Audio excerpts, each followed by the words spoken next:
Enemies to the west. Enemies to the south. Enemies to the north. Cersei's pretty much screwed. Hey everyone, did you watch that here with another video? And I wasn't so sure if I should do this topic, but I'm going to say a lot of things that we already know and are kind of aware of, since I was so slow to get it out. But I wanted to do something in the same style as my bastard vid, with a surprise here and there as to what I think. So, Cersei is right, she's super outnumbered and in a desperate situation for survival. How can she hope to beat Daenerys? With fighting all over Westeros in the Narrow Sea, at Casterly Rock, and at Highgarden, she's going to be stretched thin. But we have the advantage of knowing something that neither Cersei or Dany do, and that's that all Cersei has to do is stay in the fight until the White Walkers come. So let's do a breakdown and talk about these two armies. On one hand, we have Dany with 3 dragons, unbreakable infantry in the form of the Unsullied, and some of, if not the best cavalry in the world with the Dothraki. She also has strong leadership in the form of Tyrion, and what I assume would be superb intelligence from Varys.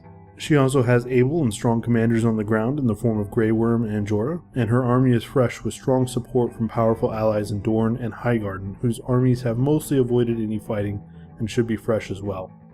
On the other end, we have Cersei and the Lannisters. The Lannister army is capable, disciplined, and battle-hardened, but has suffered badly in the War of the Five Kings and taken several losses. So bad, in fact, that after their first loss to Robb Stark, Kevan Lannister wanted to sue for peace in order to buy time to build a fresh army. Now, of course, that time has passed, and the Lannisters have had some time to rebuild their forces, and they've all but won the War of the Five Kings anyway. They're still formidable enough of a force that they were considered good support by both House Frey and House Bolton, and not a complete loss caused by House Greyjoy, even though Dany's coming with her dragons. So they have a naval advantage, which we've just seen play out in the form of Euron Greyjoy.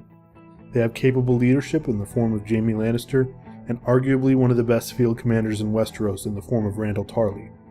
Randyll switching sides also means that things may not be as stable as we would think in places like Highgarden or Dorne, where people may be willing to switch sides for power or bribes or what have you. And finally, we have a wild card in the form of Qyburn, who, has the ballista to take out dragons but may also have additional tricks up his sleeve. Coming into the fight, Westeros is in a pretty chaotic situation. Cersei has eliminated House Tyrell and Arya has just purged House Frey. The north is occupied with the threat of the Walkers and has the Vale tied up with them. House Greyjoy is split and the Stormlands are spent. However, we see that Dany has made the first mistake in this engagement by going to Dragonstone and not attacking King's Landing directly.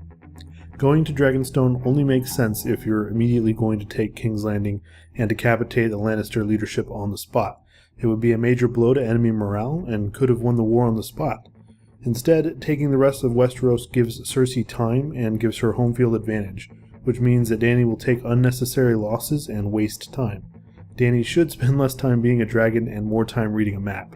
She could have landed in Dorne and just marched north fully supplied with reinforcements along the way, but having her army take losses right off the bat to Euron Greyjoy as well as marching overland to siege castles doesn't make very much sense. But, at least it makes for more interesting events than just Cersei being defeated right off the bat at King's Landing.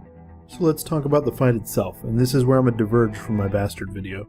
So there's really no scenario I can think of where the Lannisters can come out on top. Even though their army is pretty good and disciplined, they're no match for the Unsullied. They're just outclassed by people who have been raised to fight their entire lives. Even if their cavalry's okay, they're no match for the Dothraki. And we know Casterly Rock is going to fall.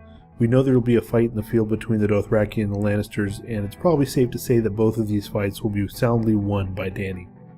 We know the Unsullied open the gates from the trailer, so they sneak in, catch the Lannisters off guard, again.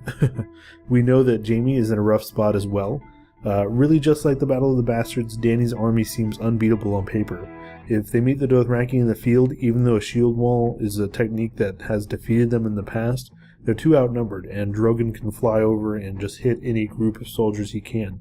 And as I've said in my Dragon vs. White Walker vid, archers can pose a threat to the rider of the dragon, but from what we see, everything is on fire, it looks like game over.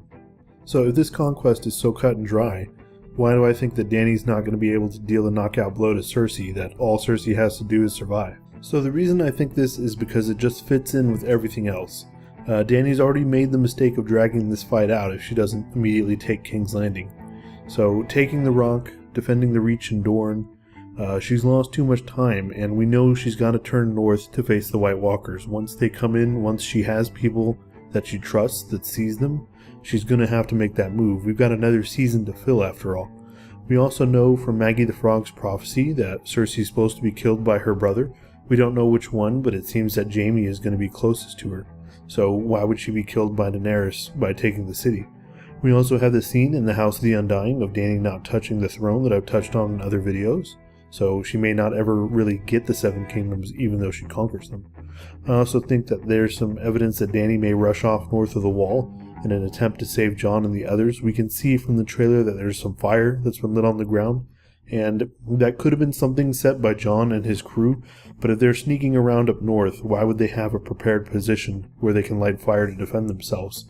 It's always possible, of course, to have that emergency fallback, but it wouldn't seem likely if you're trying to sneak around that you're going to leave hints that you're there.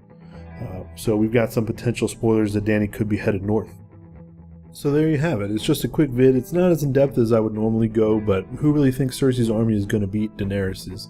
Even with Euron's support, even with the ballista that seems like it's just going to stay in King's Landing, she would need a lot more than that. And even if Dany lost all 3 dragons, she still has a huge army, and if she beats the Lannisters in the field, then all she needs to do is lay siege to King's Landing until they give up from starvation. So I think we're going to see Cersei get crushed by Dany, but Dany will fall just short of total victory as she has to rush off north to deal with the White Walkers. So feel free to like and comment, subscribe if you want to. Let me know if I missed anything in the video. I will have more out. And thank you for watching. I'll see you guys soon with the next video.